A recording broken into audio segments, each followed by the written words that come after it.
Welcome back into the Alabama Football Report. I am Tom Downey. Today's show made possible by Prize Picks. Head coach Kalen DeBoer sounding off on a couple different topics in his recent appearance on Greg McElroy's podcast.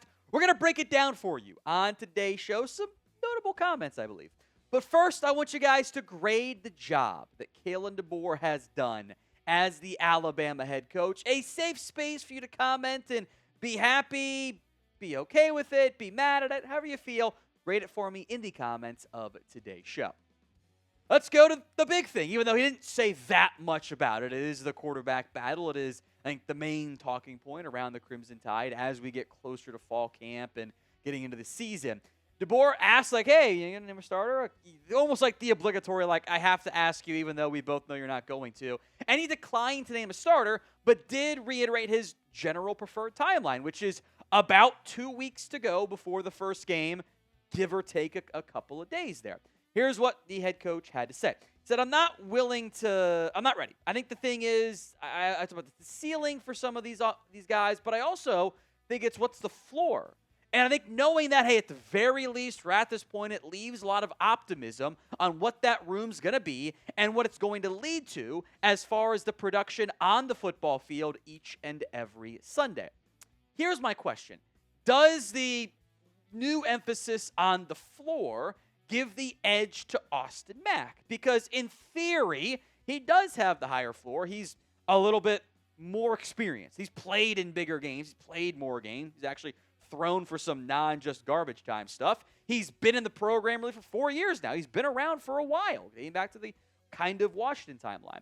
Spring game, he missed some time, though, with the injury. Had the interception as well, which, you don't want to throw picks in the spring game if you can avoid it. And it's not just the spring game. It's not the end-all, be-all. I think even to an extent, coaches would almost rather you be more consistent in practice than be a sudden gamer. If we believe the spring game stats, they were a little inconsistent because they weren't tracked officially. I think these were the AL.com ones. Russell was better. And, again, plus or minus 7 yards or something, right? Did throw a pick, 4 touchdowns, had some success, though. How do you balance that? And are you really focused on the guy that gives you the best chance to win week 1, the guy that gives you the best chance to win week 12, or a more blend of that? In an ideal world for me, Russell wins the job. That's not a slight at all against Austin Mack. But starting the 5-star, number 2 overall recruit, that's fun and gives you the ceiling side of it. But if the floor is not there, if he's not ready, essentially, they're not going to start him. So pick a QB. KR for Keelon Russell, AM for Austin Mack. Let me know in the comments section of today's show. Some comments I think you guys will appreciate about, or at least hopefully appreciate, about Alabama being more physical, an area I do think this team has to be better at. And DeBoer said it was essentially a focal point.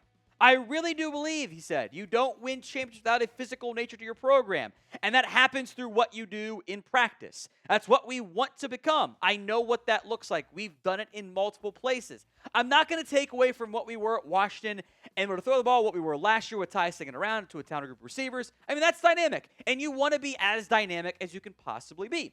But you do need to have a physical way about you if you're going to win championships. There's going to be weather games. There's going to be something that you just want to finish out the game and close it out, grind it away, or get that big stop on 3rd or 4th and 1 on the goal line.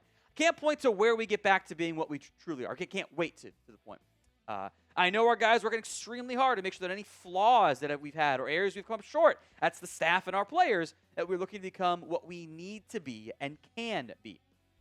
Essentially, obviously, play to your personnel. That's something that the board kind of alluded to. When you have great receivers and playmakers, sure, sling that ball around. We are also entering year 3 now. And I am a little bit hesitant to go like, yeah, it takes time to do that. And it's not fair.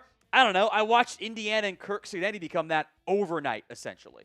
And I think in the end, Kurt Cignetti and the portal are going to get a lot of coaches fired probably sooner than what they should. Sets up some unrealistic expectations. But it's year 3.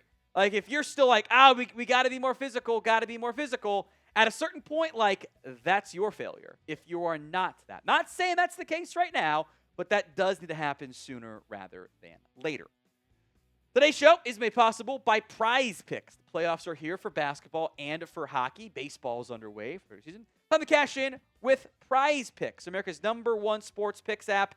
and the best place to win cash while watching sports. The app is really easy to use. You pick more or less on a few player stats, lock in your lineup. For example, a little basketball action here. Oscar Thompson, more than 2.5 blocks and steals. That is the Goblin, more than less than, so it's easier. Cade Cunningham is the max discount, a half point. Come on, put it in your lineup. It's a no-brainer. And then Donovan Mitchell, more than 8.5 field goals made. Prize Picks available in most states, including California, Florida, and Texas. Join millions of users and sign up for America's #1 sports picks app with this new user offer. Download the Prize Picks app, click in the comments and the description. Use code HMA to get $50 in lineups after you play your first $5 lineup. That's code HMA to get $50 in lineups after you play your first $5 lineup. Prize Picks. It's good to be right. Let's go to Ryan Coleman-Williams here. That's next up on the topic conversation. And again, mostly positive things I think to take away from what DeBoer said. Said he's been here the whole month of May. He might have little things on the weekend that he goes and does, but he's here. Our guys are away from school for the most part. There's a couple of weeks where they do get that time of the year to get away. Well, guess who's here? Ryan Coleman-Williams. I am excited about what the future looks like. I think you just keep working. Good things will come to you sooner or later. You want it sooner than later, but that's going to be the case, I think, for Ryan.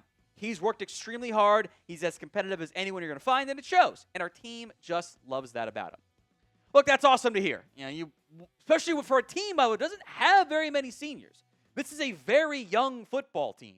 You want guys like your experienced juniors to step up as leaders. That's how I interpret that comment there from DeBoer. Now the on-field results have to follow. You can be a great guy, great teammate, great leader, whatever. It doesn't matter if you're dropping passes. And I do think we will see a better RCW this year. He is immensely talented. There's no doubt about that. It's just, can you not drop the passes? And he's at the point where, I know, I keep thinking back to the one playoff drop where it's yeah, it's a tough catch, but you're on the sideline, you're going up in the air for it.